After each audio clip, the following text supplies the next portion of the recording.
querida nación. Muchas gracias, señor Asambleísta Peñafiel, por favor.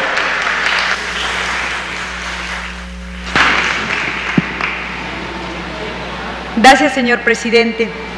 Yo creo que en términos generales se constata que estamos acostumbradas y acostumbrados a referirnos a los derechos humanos como el ejercicio único de los derechos civiles y políticos, es decir, aquellos que están únicamente vinculados a la relación individuo-Estado y referidos particularmente al ámbito de lo público. Casi nunca hemos considerado como un incumplimiento de los derechos humanos la existencia de la pobreza, la falta de una vida digna. Tampoco hemos considerado como la violación a uno de los derechos humanos la falta de servicios de salud y la posibilidad que el Estado garantice también esas formas de asistencia de salud.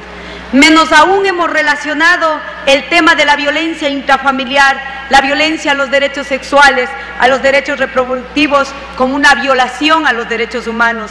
Pero tampoco hemos reflexionado como una violación a los derechos humanos e inherentes a los derechos civiles también, como la práctica clandestina de la interrupción del embarazo, que constituye una de las principales causas de muerte.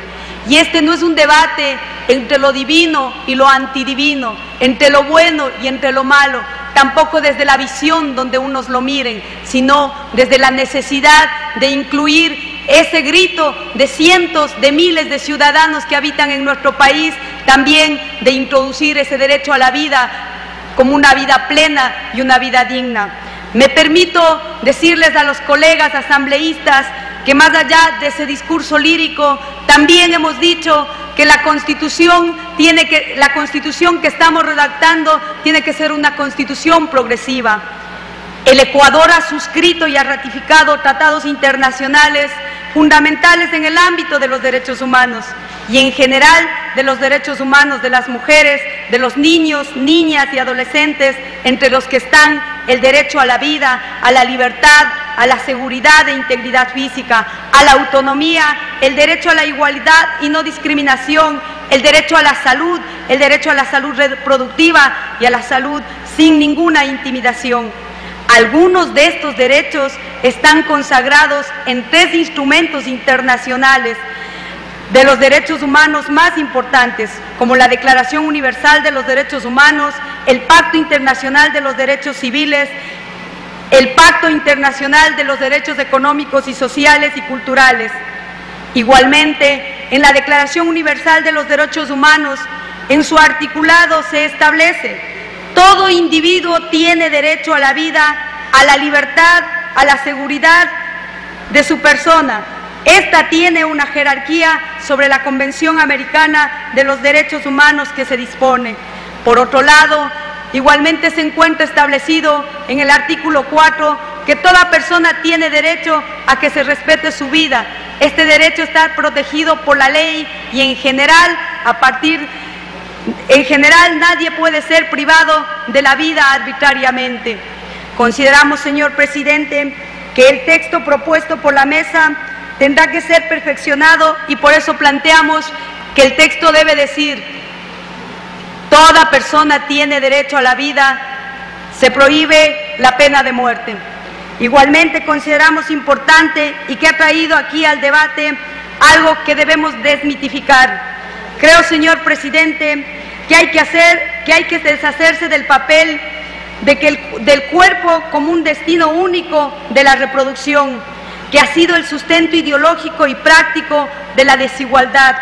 Creo que las mujeres tenemos derecho a la inviolabilidad de la personalidad y esto implica el control sobre el territorio del yo. Boaventura Sousa, cuando pone a juego el concepto de los derechos humanos frente a las críticas que hacen los relativistas culturales, concluye afirmando que hay que distinguir 2 concepciones de los derechos humanos que existen y que tienen un discurso elaborado: los derechos humanos que controlan y los derechos humanos que emancipan.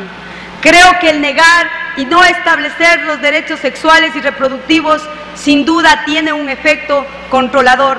Por el contrario, su establecimiento y posibilidad de establecer el derecho constitucional a tomar decisiones libres, responsables e informadas sobre su salud y su vida reproductiva y a decidir cuándo y cuántos hijos tener, tendrá un efecto emancipador. Consideramos que también desde las organizaciones de mujeres se ha venido trabajando en una lucha ardua y diaria. Por eso planteamos el siguiente texto. Derechos reproductivos. Toda persona tiene derecho a tomar decisiones libres, responsables e informadas sobre su salud y vida reproductiva y a decidir tener hijos e hijas cuándo y cada qué tiempo tener.